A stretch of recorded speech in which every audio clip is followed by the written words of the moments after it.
अजमेर शरीफ दरगाह, जिसको ख्वाजा मोइनुद्दीन चिश्ती की दरगाह भी कहा जाता है, यह पूरी दुनिया में अपनी रूहानी ताकत और करिश्मे के लिए मशहूर है। यहाँ हर मजहब और हर धर्म के लोग ख्वाजा गरीब नवाज से अपनी मुरादें मांगने आते हैं। ये माना जाता है कि यहाँ आने वाला कभी खाली हाथ वापस नहीं लौटता। बॉलीवुड के स्टार आमिर खान जब ख्वाजा गरीब नवाज की दरगाह पर ज़ियारत के लिए पहुंचे तो उनके साथ कुछ ऐसा हुआ जिसको देखने के बाद आप यकीन नहीं कर पाओगे कि क्या ऐसा भी हो सकता है।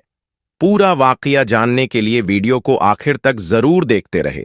वीडियो को लाइक करें और अपने दोस्तों में ज्यादा से ज्यादा शेयर करें और हमारे चैनल को भी सब्सक्राइब जरूर करें।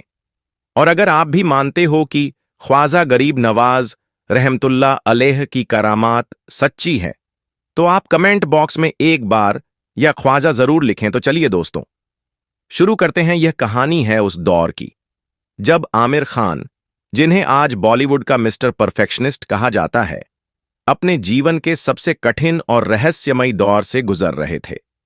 उनकी जिंदगी में कुछ ऐसा हो रहा था जिसे वह न किसी से साझा कर पा रहे थे और न ही खुद समझ पा रहे थे। उनके सपने, जो कभी आसमान छूने की उम्मीद करते थे, एक एक करके धुंधले हो रहे थे। उनकी मेहनत, जिस पर वह हमेशा गर्व करते थे, बेकार जाती दिख रही थी।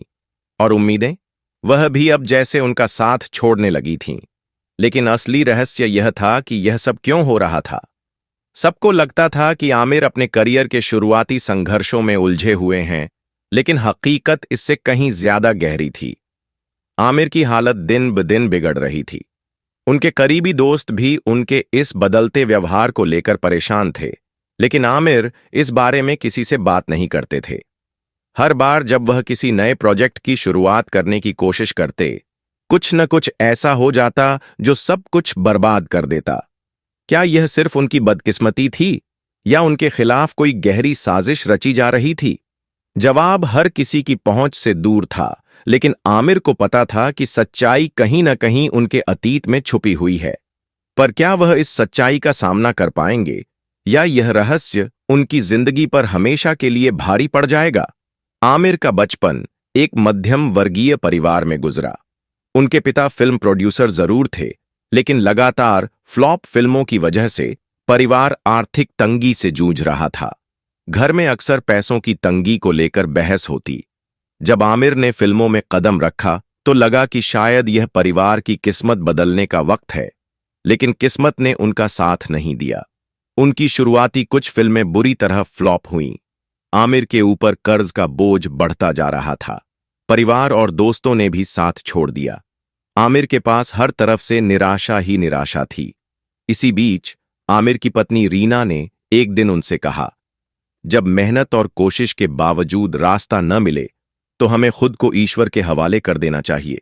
मैंने सुना है कि ख्वाजा गरीब नवाज की दरगाह पर सच्चे दिल से मांगी गई दुआ कभी खाली नहीं जाती। तुम एक बार वहां जाओ। आमिर को शुरुआत में यह बात थोड़ी अजीब लगी, क्योंकि वह ज्यादातर अपनी मेहनत पर भरोसा करते थे।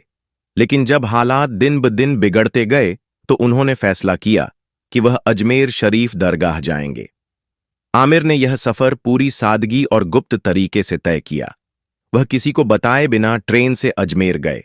सफर के दौरान उनके मन में कई सवाल उठ रहे थे। क्या उनकी दुआ कबूल होगी? क्या ख्वाजा गरीब नवाज सच में उनकी मदद करेंगे? जब वह अजमेर पहुंचे तो उनकी हालत बेहद साधारण थी। उन्होंने एक मामूली सा कुर्ता पायजामा पहना हुआ था और चेहरे पर थकान साफ झलक रही थी। लेकिन उनके दिल में एक अजीब सी शांति भी थी, जैसे वह किसी दिव्य स्थान की ओर बढ़ रहे हों। जब आमिर दरगाह पहुंचे तो वहां की रौनक देखकर वह दंग रह गए। फूलों की खुशबू, चादरों की रंगीनियां और दुआ मांगने वाले लोगों की भीड़। उन्होंने ख्वाजा गरीब नवाज के मजार पर माथा टेका और आंखें बंद करके दिल से दुआ मांगी। वहां उन्होंने कहा, ख्वाजा साहब, मैंने अपनी पूरी मेहनत कर ली, अब यह आपके हाथ में है, मुझे रास्ता दिखाइए। उनके आंसू थमने का नाम नहीं ले रहे थे। आमिर ने वापस लौटते वक्त खुद को हल्का महसूस किया। उन्हें लगा जैसे किसी ने उनके दिल से बोझ हटा दिया हो। लेकिन असली करिश्मा तो इसके बाद हुआ। दरगाह से लौटने के कुछ ही हफ्तों बाद आमिर को एक बड़ा प्रोजेक्ट मिला। वह फिल्म थी कयामत से कयामत तक। यह फिल्म न सिर्फ हिट हुई बल्कि आमिर को रातों रात स्टार बना दिया। इसके बाद तो जैसे उनकी जिंदगी ने रफ्तार पकड़ ली। एक के बाद एक सुपरहिट फिल्में और प्रशंसा ने उन्हें बॉलीवुड का चमकता सितारा बना दिया। आमिर खान ने कभी इस बात को सार्वजनिक नहीं किया, लेकिन उनके करीबी बताते हैं कि वह अपनी सफलता का श्रेय ख्वाजा गरीब नवाज की दुआओं को भी देते हैं। यहां तक कि आज भी जब वह किसी बड़ी चुनौती का सामना करते हैं तो अजमेर शरीफ की दरगाह पर जाना नहीं भूलते। आमिर खान आगे बताते हैं कि वह दिन मेरी परेशानी का आखिरी दिन था। उसके बाद मुझे इतनी परेशानी नहीं हुई। वैसे तो जिंदगी है, इसमें चढ़ाव उतार लगा रहता है, लेकिन जितना डिप्रेशन में मैं उसे वक्त था, इससे ज्यादा कभी नहीं हुआ। चाहिए ख्वाजा गरीब नवाज का करिश्मा हो या और कुछ, लेकिन एक बात तो साफ है कि मुझे वहां जियारत करने के बाद मेरा मन बहुत ही हल्का हो गया। तो ख्वाजा गरीब नवाज की इसी तरह करामत होती है। किसी को किसी के जरिए कोई ना कोई मुश्किल का हल मिल जाता है। यही तो ख्वाजा गरीब नवाज का करिश्मा है। यह दास्तान सिर्फ एक करामात नहीं, बल्कि इस बात का सबूत है कि जब हर दरवाजा बंद हो जाता है तो किसी अल्लाह के वली का सहारा आपको राह दिखा सकता है। ख्वाजा गरीब नवाज की ये करामात हमें सिखाती है कि सच्चे दिल से मांगी गई दुआ कभी नामंजूर नहीं होती है।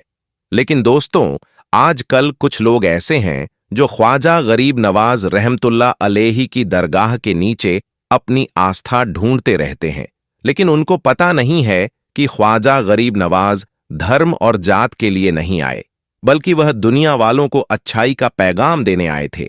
लेकिन आज कुछ लोग ऐसे भी हैं जो अपने ही फायदे के लिए उनकी दरगाह को नुकसान पहुंचाने की बात करते हैं। दोस्तों, अब हम आपको औरंगजेब बादशाह का वाकया बताएंगे कि जब औरंगजेब बादशाह ने ख्वाजा गरीब नवाज की दरगाह को गिराने का इरादा किया तो फिर क्या करिश्मा हुआ, आइए आपको बताते हैं। दोस्तों, एक मर्तबा ख्वाजा गरीब नवाज चिश्ती रहमतुल्लाह ताला अलैहि की मज़ार मुबारक को बादशाह औरंगजेब बादशाह आलमगीर ने तोड़ने का इरादा किया। बादशाह औरंगजेब को वलियों के मुताबिक यह गलत फहमी रहती थी कि मरने के बाद मज़ारों में उन्हें जिंदा किया जाता है। अपने इसी वहम को दूर करने के लिए बादशाह औरंगजेब एक रोज ख्वाजा गरीब नवाज की जियारत करने के लिए अजमेर दरगाह शरीफ तशरीफ ले गए। और जब अजमेर पहुंचे और अजमेर पहुंचकर औरंगजेब ने अपने काजी से कहा कि चलो मान लेता हूं कि गरीब नवाज अल्लाह के वली हैं, लेकिन मैं ये बात तभी मानूंगा जब मैं उनको सलाम पेश करूं तो मुझे सलाम का जवाब मिलना चाहिए। अगर मेरे सलाम का जवाब मुझे ना मिला तो मैं मज़ार शरीफ को तोड़ दूंगा। तो औरंगजेब आलमगीर जब मज़ार पर पहुंचे और हाजिरी दी तो वहां पर एक अदना सा शख्स बैठा हुआ था। वह शख्स इंतजार कर रहा था। तो बादशाह औरंगजेब ने उस शख्स से पूछा, ए शख्स, क्या परेशानी है? तुम यहां पर क्यों बैठे हुए हो और रो क्यों रहे हो और तुम परेशान क्यों लग रहे हो? तो उस शख्स ने बादशाह औरंगजेब से फरमाया, हजरत, मैं आंख से नाबीना हूं, यानी मैं अंधा हूं, यानी देख नहीं सकता हूं, और काफी अरसे से ख्वाजा गरीब नवाज रहमतुल्लाह ताला अलैह से दुआ कर रहा हूं कि मेरी आंखों की रोशनी वापस आ जाए, लेकिन कोई फायदा ही नहीं होता है। मैं काफी अरसे से यहां हाजिरी देता आ रहा हूं और रो रो कर दुआ भी करता हूं कि अल्लाह ताला अपने इस वली के सदके मेरी आंखों की रोशनी मुझे अता कर दें, मगर आज तक मुझे कोई फायदा नहीं हुआ, यानी मेरी आज तक कोई हाजिरी और दुआ कबूल ही नहीं हुई है। तो बादशाह औरंगजेब ने उस अंधे शख्स से कहा कि मैं मज़ार पर सलाम पेश करने जा रहा हूं और जब मैं वापस आऊंगा तो तब तक तेरी आंखों की रोशनी तुझे ना मिली, यानी तेरी आंख ठीक नहीं हुई, तो मैं तलवार से तेरी गर्दन को उड़ा दूंगा। इतना सुनना था कि वह अंधा शख्स और ज्यादा परेशान हो गया और ज्यादा गमगीन हो गया, और वह अंधा शख्स यह सोचने लगा कि अब तक तो मेरी आंखों की रोशनी नहीं थी, लेकिन अब तो मेरी गर्दन की बारी आ गई है। यानी वह अंधा शख्स कहने लगा कि अब तक तो मेरी आंखों की रोशनी से ही मैं परेशान था कि मेरी आंख की रोशनी नहीं है, मैं अंधा हूं, मैं देख नहीं सकता हूं, लेकिन बादशाह ने अब मेरी गर्दन उड़ाने की बात कह दी है, यानी अब मेरा बचना तो बहुत मुश्किल नजर आ रहा है। फिर उस अंधे शख्स ने और जोर जोर से रो रो कर और तड़प तड़प कर ख्वाजा गरीब नवाज से फरियाद करने लगा और दुआ मांगने लगा और जब बादशाह औरंगजेब ने ख्वाजा गरीब नवाज को सलाम पेश किया, यानी जब बादशाह औरंगजेब मज़ार के पास गए और मज़ार के पास जाकर उसने सलाम अर्ज किया तो मज़ार में से कोई भी जवाब नहीं आया। जब बादशाह औरंगजेब ने एक मर्तबा सलाम पेश किया तो जवाब नहीं आया। फिर बादशाह औरंगजेब ने दूसरी बार सलाम पेश किया, फिर भी सलाम का जवाब नहीं आया। फिर बादशाह औरंगजेब ने तीसरी बार सलाम पेश किया तो अंदर से सलाम का जवाब मिल गया।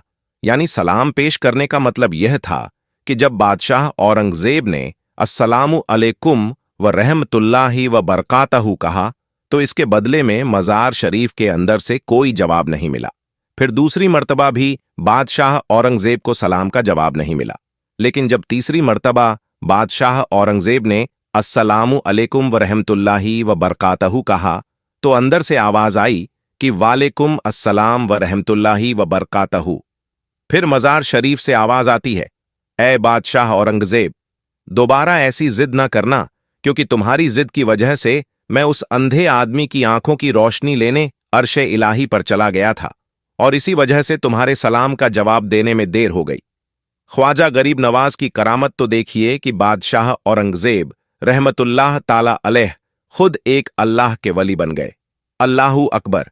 मेरे दोस्तों, यह शान होती है अल्लाह के वलियों की, यानी यह वाकया होना था कि बादशाह औरंगजेब रहमतुल्लाह ताला अलैह एक बहुत ही बड़े अल्लाह के वली बन गए, जिन्होंने एक किताब लिखी है फतवा आलमगीरी, जो कि इस्लाम के मुताबिक फतवे देती है, जो इस्लाम के कानून को मानती है, जो इस्लाम के कानून को देखकर बनाया गया है। बड़े बड़े मसाइल उसी किताब से हल किए जाते हैं। दोस्तों, अल्लाह रब्बुल इज़्ज़त की बारगाह में दुआ है कि मौला करीम अपने हबीब हज़रत मोहम्मद मुस्तफ़ा सल्लल्लाहु अलैहि व आलिहि वसल्लम और ख्वाजा गरीब नवाज रहमतुल्लाह अलैहि के वसीले से हम सबको मुकम्मल इश्क़ रसूल अता फरमाएं, हमारे और हमारे घर वालों के ईमान की हिफाजत फरमाएं, हम सबको नेक आमाल करने और सच्चे रास्ते पर चलने की तौफीक अता करे। जो भी लोग इस दुआ को सुन या पढ़ रहे हैं, उनकी जायज़ तमन्नाओं और मुरादों को पूरा फरमाए, बीमारों को शिफा ए कामिला अता फरमाए, कर्ज में डूबे हुए लोगों को कर्ज से निजात अता फरमाए, परेशान हाल लोगों की परेशानियों को दूर फरमाए, बे औलाद लोगों को नेक और सालेह औलाद अता फरमाए। दोस्तों, कमेंट बॉक्स में आमीन लिखकर इस दुआ में अपनी आमीन जरूर शामिल करें। कौन जानता है कि आपकी आमीन अल्लाह की बारगाह में कबूल हो जाए, सबकी दुआ की मकबूलियत का जरिया बन जाए। दोस्तों, एक और ख्वाजा गरीब नवाज की करामत के बारे में आपको बताते हैं। दोस्तों, एक मर्तबा एक बांझ औरत सरकार गरीब नवाज रहमतुल्लाह ताला अलैह की बारगाह में हाजिर हुई और मज़ार के करीब बैठकर जाली मुबारक थामकर कहने लगी, मैं या ख्वाजा में एक फरियाद लेकर आई हूं, या गरीब नवाज मेरी फरियाद सुन लीजिए। आधी उम्र निकल चुकी है, लेकिन अभी तक मेरी गोद खाली है। मैं बे औलाद हूं, मेरे पास माल दौलत तो आज सब कुछ है, मैं हर चीज से दिलाशाद हूं, लेकिन मुझे एक ही चीज का रंजोगम सताता है कि मैं बे औलाद हूं। फिर उसके बाद कहने लगी, आप अल्लाह के वली हैं, आप अल्लाह के महबूब बंदे हो, मुझे औलाद की ख्वाहिश है, आप अल्लाह से मेरे हक में दुआ कीजिए कि मैं साहिब औलाद हो जाऊं और मेरे भी एक बच्चा हो, और जब मुझे आपकी दुआओं से औलाद हो जाएगी तो उसे फौरन आपकी बारगाह में लेकर आऊंगी और आपके नाम से पकती हुई डेग में डाल दूंगी। फिर वह औरत वहां से चली जाती है और कुछ दिनों में उसकी दुआ कबूल हो गई। सरकार गरीब नवाज के वसीले से उसने जो भी दुआ मांगी थी, अल्लाह ने उसे पूरी फरमा दी। फिर अल्लाह की कुदरत से उस औरत को हमल हुआ और 9 महीने के बाद उसके घर में एक लड़का पैदा हुआ। फिर वह औरत इसका शुक्र अदा करने के लिए अपने लड़के को साथ लेकर सरकार गरीब नवाज रहमतुल्लाह अलैहि की दरगाह पर हाजिर हुई।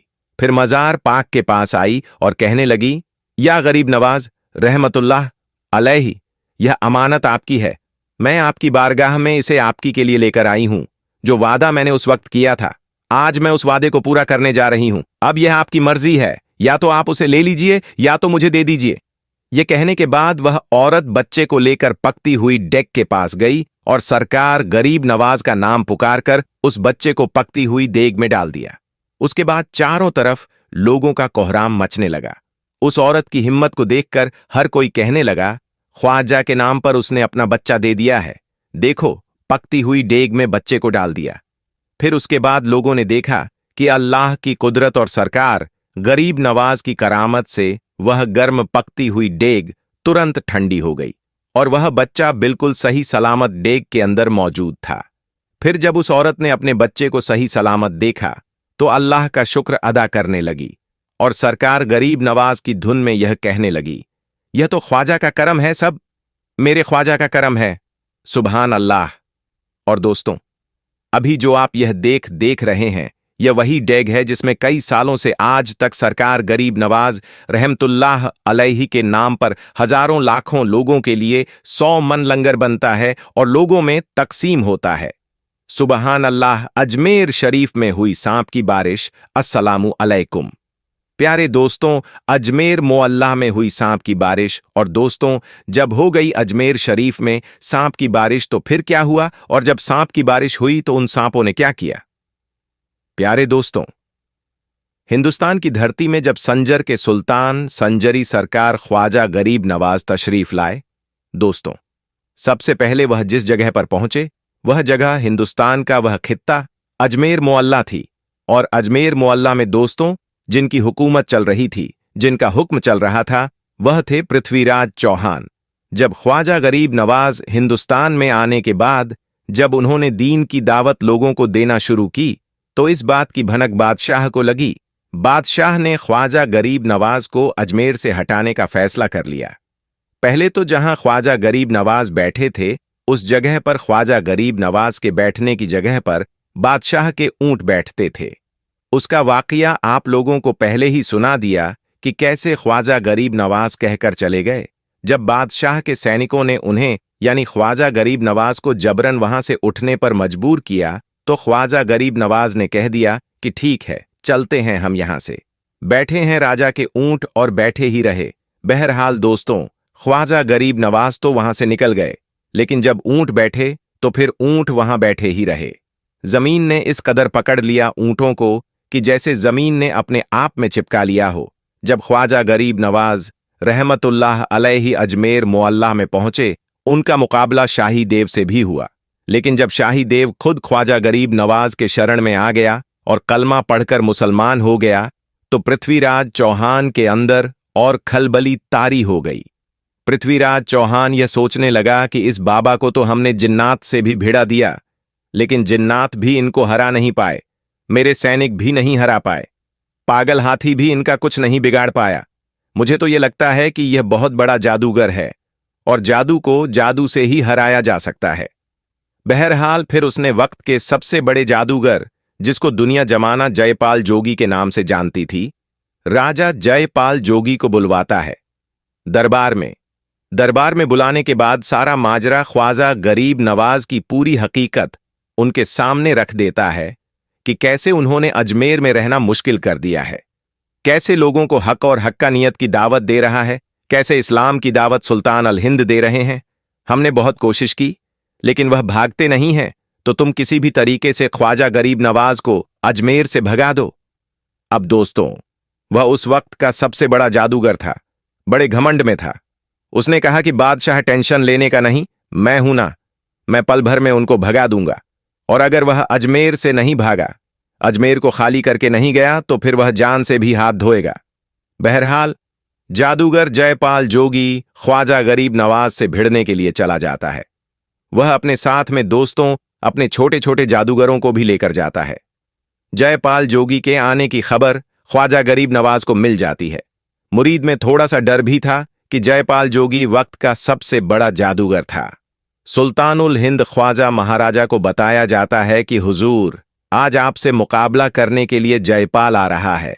वह जयपाल जिसके जादू का कोई काट नहीं कर सकता है, वह जयपाल जो आज तक किसी से हारा नहीं, जिससे भिड़ा है वह बर्बाद हो गया, नस्तो नाबूद हो गया। खैर, ख्वाजा गरीब नवाज के सामने जयपाल की बातें रखी जाती हैं।